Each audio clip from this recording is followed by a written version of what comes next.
The signal did not repeat. For 3 long days, there was nothing but silence. No pulses appeared on the monitors. No anomalies disturbed the data streams. Only the steady, mechanical hum of the station echoed through the metal walls as it drifted slowly near the Orion Belt. Dr. Elias Vorn sat alone inside Observation Chamber 7. The vast room was dimly lit. Surrounded by transparent screens, frozen on a single star map. Thousands of glowing points hovered in the air, calm and distant, like they were unaware of the questions being asked about them. To Honeywell's Vinner das. But Elias knew better. Because silence, he had learned over years of deep space research, was never empty. It was only waiting. The Council dismissed the event within hours. They called it interference, a cosmic echo bouncing through unstable space. A statistical coincidence that meant nothing at all. Reports were finalized, files were archived. Screens were powered down one by one. The station returned to routine. But routine could not erase what Elias felt. Because the signal had not behaved like data, it had behaved like intent.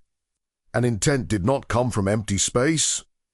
Whenever Elias closed his eyes, the signal returned. Not as sound, not as light, but as memory. Images formed without logic, fragments of places he had never visited, structures no human hand could have built. Shapes that felt ancient, yet strangely familiar. He did not see them. He remembered them. And that frightened him more than any unknown signal ever could. The vision always began the same way. A massive structure floating in the void. It was enormous, beyond scale, dark and silent, its surface carved with endless symbols that glowed faintly, like embers beneath stone. The structure did not drift. It waited. Elias had never studied such symbols, never learned their meaning, and yet, somehow, he understood them, not intellectually, but instinctively, as if his mind already knew the language, and was only pretending it did not. On the 4th night, the station trembled, lights flickered. Instruments stuttered. The signal had returned. It was weaker than before, but clearer, focused, controlled. Not a sound. Not a message. A pulse. Each wave passed through Elias's body like a remembered emotion. Not fear, not wonder, but recognition. His knees hit the floor as alarms erupted around him. Warning. The station AI announced calmly. Neurological activity exceeding safe limits. But Elias was no longer there. He stood beneath a violet sky. The air felt thin and heavy at the same time, unmoving, as if the world itself was holding its breath. Above him, stars drifted slowly, stretched, distorted, unfamiliar. Around him rose the ruins of a vast city. Towering structures stood frozen in time, worn smooth by centuries that had long forgotten them. This world was not human. Yet Elias did not feel like a visitor. He felt like someone who had returned to late.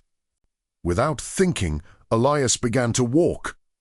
His feet moved with certainty, guiding him through silent pathways toward a central spire that rose higher than the rest.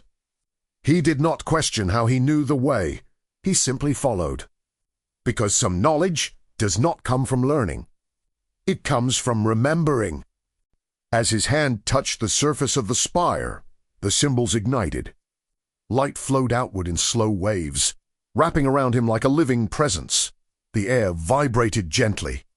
And then a voice spoke, not aloud, not in sound, but directly within him. "You are late." There was not a word, only patience, as if time itself meant nothing here. Elias woke up screaming.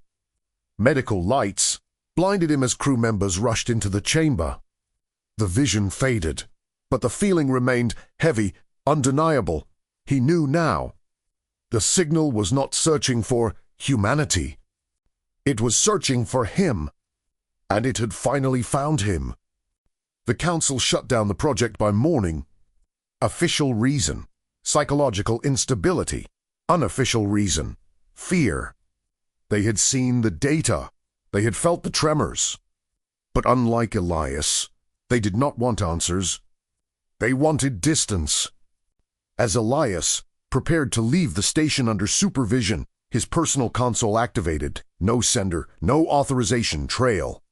Only 3 words appeared on the screen. "We remember you."